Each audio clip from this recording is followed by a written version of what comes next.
तो खासकर सर्दियों में मेरे साथ अक्सर ये होता है कि मुझे ब्रेकफास्ट बनाने का स्पेशली मन नहीं करता है, या फिर मैं कभी बहुत बिजी होती हूँ और ऐसे में ब्रेकफास्ट बनाने का टाइम ही नहीं होता है। Same goes for snacks. So hello everyone, you are watching food fitness and fun और मैं हूँ डाइटिशियन मंजू मलिक। आज मैं आपके लिए अपनी एक नहीं बल्कि दो ऐसी स्पेशल रेसिपीज लेकर आई हूँ। ये जो रेसिपीज है मैं आपको दो वर्जन में दिखाऊंगी, यानी एक है इसका मीठा वर्जन यानी स्वीट, और एक है सेवरी यानी इसका नमकीन वर्जन। तो सॉल्टी एंड स्वीट दोनों ही ऑप्शन अगर आपको चाहिए रेडी टू ईट ब्रेकफास्ट या रेडी टू ईट स्नैक्स की, तो वो यहाँ पर आपको मिल जाएंगे। इसे बनाने के लिए हम कुछ बहुत ही होलसम इंग्रेडिएंट्स का इस्तेमाल करेंगे। हम लेंगे इसमें होल ग्रेन्स 2 या 3। इसमें हम बहुत सारे नट्स एंड सीड्स का भी इस्तेमाल करेंगे। ये जो सीजन होता है वो होता है नट्स एंड सीड्स को खाने का, जो आपको फाइबर और प्रोटीन दोनों ही प्रोवाइड करेंगे। सो हमारा जो पहला इंग्रेडिएंट है वो है ओट्स, और मैं यहाँ पर जिन ओट्स का इस्तेमाल कर रही हूँ वो है होल ओट्स। आप इस रेसिपी में क्विक ओट्स का भी इस्तेमाल कर सकते हैं, आप रोल्ड ओट्स का भी इस्तेमाल कर सकते हैं। अगर आप क्विक ओट्स का इस्तेमाल कर रहे हैं तो बहुत जल्दी वो रोस्ट हो जाएंगे, क्योंकि सबसे पहले हमें इन्हें ड्राई रोस्ट करना है। और अगर आप रोल्ड ओट्स का इस्तेमाल कर रहे हैं तो आपको ज्यादा टाइम लगेगा, प्लस जो हमारा आउटपुट होगा यानी जो फाइनल रेसिपी बनेगी उसमें भी इसका जो क्रंच होगा वो थोड़ा डिफरेंट होगा। इस रेसिपी के अंदर हम इस्तेमाल करेंगे कुछ और होल ग्रेन्स, जैसे कि पफ्ड या फिर फ्लेकी राइस का आप इस्तेमाल कर सकते हैं। राइस जो होते हैं वो इस रेसिपी को इजी टू डाइजेस्ट बनाएंगे। ओट्स जो होता है उनका डाइजेशन थोड़ा सा हेवी होता है। इनके अंदर बीटा ग्लूकन होता है, एक ऐसा फाइबर जो प्रीबायोटिक का काम करता है। साथ ही इसके अंदर सॉल्युबल इनसॉल्युबल दोनों फाइबर होता है, जो आपके स्टमक में आपकी गट हेल्थ को इम्प्रूव करता है। इसके बाद जो इंग्रेडिएंट है वो है बार्ले। तो मैं यहाँ पर पफ्ड बार्ले ले रही हूँ। आपके पास अगर बार्ले नहीं है तो कोई भी, इनफैक्ट आप इस रेसिपी में मिलेट्स का भी इस्तेमाल कर सकते हैं, चाहे वो पफ्ड मिलेट्स हो या फिर फ्लेक्स जो होते हैं मिलेट्स के, जैसे कि रागी फ्लेक्स आपको मिल जाएंगे, जवार के फ्लेक्स मिल जाएंगे, साथ में रोस्टेड भी हैं, तो इन्हें भी मैं ऐड करूंगी अपनी रेसिपी के अंदर। आपको बाजार के अंदर भी रेडी टू ईट ब्रेकफास्ट मिलता है सीरियल्स के फॉर्म में, लेकिन उसके अंदर आपको इंग्रेडिएंट्स का पता नहीं होता। उसका इंग्रेडिएंट आप देखिए लिस्ट जो है, वहां पर शुगर आपको मिलेगी, उसके अलावा आपको ऑयल्स मिलेंगे उसके अंदर। तो यहाँ पर ऑयल में मैं देसी घी का इस्तेमाल कर रही हूँ। अगर आप वीगन हैं तो आप प्योर जो कोल्ड प्रेस्ड कोकोनट ऑयल होता है उसका इस्तेमाल कर सकते हैं। तो चलिए अब बनाते हैं इस रेसिपी को। तो शुरुआत करते हैं मीठे से। तो सबसे पहले इसका स्वीट वर्जन हम बनाएंगे, जिसे बनाने के लिए सारे इंग्रेडिएंट्स मैंने रेडी कर लिए हैं। 2 कप हैं dry roasted rolled oats, 1.5 cup है roasted puffed rice, 1.5 cup roasted puffed barley, 1 cup मैंने यहाँ पर मिक्स्ड सीड्स का मिक्सचर लिया है।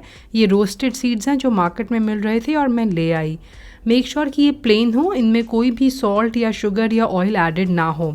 आधा कप स्लाइस किए हैं मैंने आलमंड्स को, यानी बादाम को स्लाइस करके मैंने रख लिया है। 3/4 कप जैगरी पाउडर है। अगर आपके पास जैगरी पाउडर नहीं है तो आप होल जैगरी को यानी गुड़ को कूट के या पीस के भी इस्तेमाल कर सकते हैं। आप उसे चाकू से स्क्रैप करके भी इसमें यूज़ कर सकते हैं।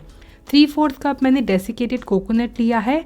आप कोकोनट को, जो ड्राई कोकोनट होता है, स्लाइस करके उसे भी यूज़ कर सकते हैं। ये कम्प्लीटली ऑप्शनल है, आप इसे स्किप कर सकते हैं। मेरी बॉडी टाइप को कोकोनट काफ़ी सूट करता है तो मैं उसे ऐड करती हूँ, बट आप इसे यहाँ पर स्किप कर सकते हैं। 1 टेबलस्पून देसी घी हम लेंगे। अगर आप वीगन हैं तो cold pressed coconut oil best रहेगा। 1 चम्मच मैंने यहाँ पर दालचीनी का पाउडर यानी सिनेमन पाउडर लिया है। सबसे पहले पैन के अंदर मैंने घी को गरम कर लिया है। इसके बाद इसमें मैं स्लाइस किए हुए बादाम को डाल के हल्का सा रोस्ट करूँगी। इसे तब तक रोस्ट कीजिए जब तक इसके एजेस जो हैं वो हल्के से ब्राउन ना हो जाएं। अब इसके अंदर मिक्स सीड्स का मिक्सचर जो है वो भी मैंने ऐड कर दिया है। मिक्स सीड्स के मिक्सचर को ऐड करने के बाद हम इसे हल्का सा थोड़ी देर के लिए रोस्ट करेंगे, और रोस्ट करने के बाद अब हम इसके अंदर ऐड कर देंगे हमारा सिनेमन यानी दालचीनी का पाउडर। साथ ही मैंने हमारा जो डेसिकेटेड कोकोनट है यानी कोकोनट का जो पाउडर है वो भी ऐड कर दिया है। एज आई सेड, अगर आप ड्राई कोकोनट को स्लाइस करके ऐड कर रहे हैं तो वो भी यहाँ पर आप ऐड कर सकते हैं। हम इसमें अभी जैगरी ऐड करेंगे, लेकिन सारी जैगरी एक साथ ऐड नहीं करनी है, ग्रेजुअली ऐड करनी है। तो मैंने 1/3 के आसपास जैगरी ऐड कर दी है। इसे हम मिक्स करेंगे ताकि अच्छी तरह से कंबाइन हो जाए, हमारे जो नट्स एंड सीड्स हैं वो उसमें कोट हो जाएं। अब इसके बाद हम ग्रेन्स ऐड करेंगे। सबसे पहले मैंने बार्ले यानी पफ्ड जौ ऐड कर दी है। इसे भी हम अच्छी तरह से मिक्स कर लेंगे। Next I am adding oats. ये रोल्ड ओट्स हैं बट आप इसके अंदर क्विक ओट्स ऐड कर सकते हैं, साथ ही थोड़ी सी और जैगरी।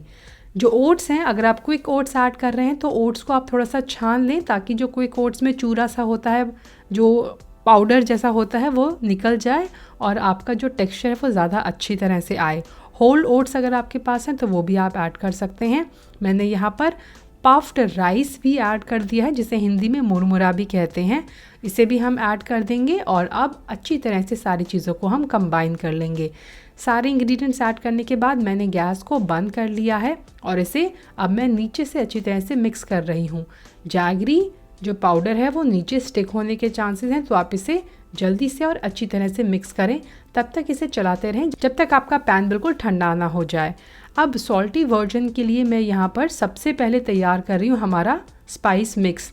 तो ये हमारा नमकीन वर्जन है, जिसके लिए हमें एक चटपटा सा मिक्सचर तैयार करना है, जिसके लिए मैंने एक छोटा बोल लिया है। स्पाइसेस जो हैं वो आप चेंज कर सकते हैं अपनी प्रेफरेंस के हिसाब से। अगर आप साउथ में हैं तो कुछ ऐसे स्पाइसेस होंगे जो वहाँ पॉपुलर हैं, आपके टेस्ट के अकॉर्डिंगली।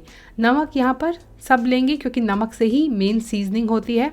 मैं यहाँ पर पिंक सॉल्ट का इस्तेमाल कर रही हूँ। उसके अलावा अमचूर पाउडर है, हल्दी है, काली मिर्च का पाउडर है, रेड चिली पाउडर है, थोड़ी सी मैंने रॉ शुगर ली है। आप यहाँ पर जैगरी भी ले सकते हैं, वो खट्टे मीठे टेस्ट के लिए मैंने ली है। नमकीन में अगर थोड़ा सा मीठा सा टेस्ट आ जाता है तो ओवर पावरिंग जो टेस्ट होता है स्पाइसेस का वो मेलो डाउन हो जाता है। कोरिएंडर पाउडर भी मैंने लिया है, रोस्टेड क्यूमिन पाउडर और थोड़ा सा चाट मसाला। सारे स्पाइसेस को हम छोटे बोल के अंदर कंबाइन करके अच्छी तरह से मिक्स कर लेंगे। अमचूर पाउडर के थोड़े पीसेस थे तो मैं उसे थोड़ा सा ब्रेक कर रही हूँ। अब यहाँ पर देख लेते हैं बाकी इंग्रेडिएंट्स जो इस रेसिपी में हम यूज़ करेंगे। तो हमारे नमकीन वर्जन के लिए मैं यहाँ पर ओट्स का भी इस्तेमाल कर रही हूँ। 1.5 कप यहाँ पर ओट्स हैं, 1.5 कप पफ्ड बार्ले है, 1 कप मैंने लिया है roasted thin poha. Thin poha जो नमकीन होता है उसके लिए ज़्यादा बेटर होता है कंपेयर टू थिक पोहा जो मोटा पोहा होता है, तो हमें पतला पोहा लेना है। साथ ही 1 कप है पफ्ड राइस यानी मुरमुरा, आधा कप रोस्टेड पीनट्स भी हैं, 1/4 कप रेजन्स यानी किशमिश, मसाले का मिक्सचर है, 1 कप मिक्स सीड्स का मिक्सचर है, कोकोनट मैंने यहाँ पर भी लिया है। एज आई सेड आप इसके बदले स्लाइस्ड कोकोनट्स भी ऐड कर सकते हैं, कोकोनट के पतले से स्लाइस आप चॉप करके ऐड कर सकते हैं। आधा कप यहाँ पर लिया है, 1 टेबलस्पून देसी घी, पिंच ऑफ हींग हम लेंगे, curry leaves chilli whole and 1 teaspoon mustard seeds. तो इसे बनाने के लिए सबसे पहले पैन में मैंने फिर से देसी घी जो है वो हीट कर लिया है। ये 1 टेबलस्पून देसी घी है, तो इसे हम पहले हीट कर लेंगे, अच्छी तरह से गर्म करना है। आप इस रेसिपी में लाइट ऑलिव ऑयल का भी इस्तेमाल कर सकते हैं, मस्टर्ड ऑयल का भी इस्तेमाल कर सकते हैं, बस उसे अच्छी तरह से गर्म कर लीजिएगा आगे प्रोसेस करने से पहले। मैंने गरम तेल के अंदर मस्टर्ड सीड्स, हींग, ड्राइड चिलीज़ और करी लीव्स को ऐड कर दिया है। अब हम इसे हल्का सा कुक करेंगे। साथ ही ये पीनट्स हैं, ये रोस्टेड पीनट्स हैं, रेजिन्स और मिक्स सीड्स का मिक्सचर, इन्हें हम अच्छी तरह से मिक्स कर लेंगे, अच्छी तरह से मिला लेंगे। और अब मसाले का मिक्सचर जो है वो भी पैन के अंदर जाएगा। इसे थोड़ी देर हम चलाएंगे हमारे मिक्सचर के साथ before adding all the grains. आँच आपकी पूरे प्रोसेस में बिल्कुल कम रहेगी, तेज़ आंच पे मसाले जल जाएंगे और टेस्ट अच्छा नहीं आएगा। तो ये सारा प्रोसेस आपको धीमी आंच पे करना है। यहाँ पर भी एक एक करके मैं सारी जो ग्रेन्स हैं वो ऐड कर रही हूँ। सबसे पहले पफ्ड राइस, अब पफ्ड बार्ले यानी जौ मैंने ऐड कर दी है। आप चाहें तो कोई मिलेट्स इसके अंदर ऐड कर सकते हैं, पफ्ड मिलेट्स या फिर फ्लैट मिलेट्स जिसे फ्लेक्स भी कहते हैं, जैसे कि ये राइस के फ्लेक्स हैं, आप बाज़ार से ले सकते हैं, आप अमेज़न से भी ऑर्डर कर सकते हैं। मैंने जो ये सारे इंग्रेडिएंट्स हैं हमारे पास में जो दुकान है वहाँ से ख़रीदे हैं। अब कोकोनट ऐड कर देंगे एंड में। अगर आप स्लाइसेस ऐड कर रहे हैं कोकोनट के तो आप जहाँ पर सीड्स आपने ऐड किए थे वहाँ पर उन्हें ऐड करेंगे, बाद में नहीं। अच्छी तरह चलाते रहिए, गैस को बंद कर दीजिए। एज आई सेड अगर ज़्यादा तेज़ होगी आंच तो जल जाएगा। दोनों चीज़ों को पूरी तरह से हम ठंडा करेंगे, अच्छी तरह से इन्हें ठंडा करके ही हमें इन्हें एयर टाइट कंटेनर में ट्रांसफ़र करना है। ट्रांसफ़र करने से पहले मेक श्योर कि अच्छी तरह से ठंडे हो गए हों। बहुत ही delicious, high nutritious, wholesome ingredient से बने हुए आप इन्हें आसानी से कैरी कर सकते हैं। ऑफिस में कहीं ट्रैवल कर रहे हैं वहाँ लेकर जा सकते हैं। बनाने का तरीका बहुत आसान और कंज्यूम करने का और भी आसान। सो हमारे बहुत ही डिलिशियस, बहुत ही healthy, ready to eat breakfast बनकर तैयार हो गया है। ये है हमारा, आप इसे ग्रेनोला कह सकते हैं, आप इसे मूसली कह सकते हैं। इसे कंज्यूम करने के लिए आपको करना क्या है, सीधा इसका मेजरमेंट आपको लेना है 1 कप और उसे आपको दूध में ऐड करना है। दूध का जो टेम्परेचर होना चाहिए वो या तो रूम टेम्परेचर होना चाहिए या फिर आप हल्का सा ल्यूकवार्म मिल्क ले सकते हैं और इसे इमीडिएटली आप कंज्यूम कर सकते हैं। आपको कुछ भी कुक करने की जरूरत नहीं है। जो मैंने यहाँ पर इंग्रेडिएंट्स लिए थे उससे 1 और आधा ऐसा डब्बा जो है वो भर गया है। तो ये जो सर्विंग मैं आपको बताऊं तो आराम से 10-15 दिन आप इसे कंज्यूम कर सकते हैं। इसकी शेल्फ लाइफ में आपसे डिस्कस करूं तो आराम से 1 महीना आप इसे कंज्यूम कर सकते हैं। बाजार के जो रेडी टू ईट ब्रेकफास्ट आते हैं उसके अंदर प्रिजर्वेटिव्स होते हैं, एडिटिव्स होते हैं, इसकी वजह से उनकी जो शेल्फ लाइफ होती है वो कई बार 1 साल तक भी होती है। बट क्योंकि ये शुद्ध है, घर पे बना हुआ है, कोई प्रिजर्वेटिव नहीं है, तो इसकी शेल्फ लाइफ थोड़ी कम है। 1 महीने तक आप इसे 1 महीने से थोड़े ज्यादा भी रख सकते हैं, बट मैंने 1 महीने तक इसे यूज करके कंज्यूम किया है। और ये है हमारा नमकीन वर्जन। इसे आप किस तरह कंज्यूम करें, इसे एक तो आप नमकीन के तौर पर स्नैक्स में खा सकते हैं, इसे भी आप बिना दूध में मिलाए नॉर्मली क्रंच करके ट्रेड मिक्स की तरह खा सकते हैं। यानी कटोरी में थोड़ा सा डाला 1/4 कप के आसपास और इसे आपने कंज्यूम कर लिया एज ए स्नैक। इसे आप स्नैक में तो खा सकते हैं, ब्रेकफास्ट में अगर आपको खाना है या फिर लंच में आप इसे खा सकते हैं थोड़ी सी दही के साथ। दही के अंदर थोड़ा सा पानी मिलाइए, लेकिन रूम टेम्परेचर की दही, ठंडी दही नहीं लेनी है, और उसके साथ आप इसे कंज्यूम कर सकते हैं। इसमें सारे स्पाइसेस हैं तो आपको ऊपर से कुछ ऐड करने की जरूरत नहीं है। अगर आप चाहें तो उस मिक्सचर में थोड़ी सी कुक की हुई स्टीम वेजिटेबल्स या फिर स्टीम स्प्राउट्स भी ऐड कर सकते हैं।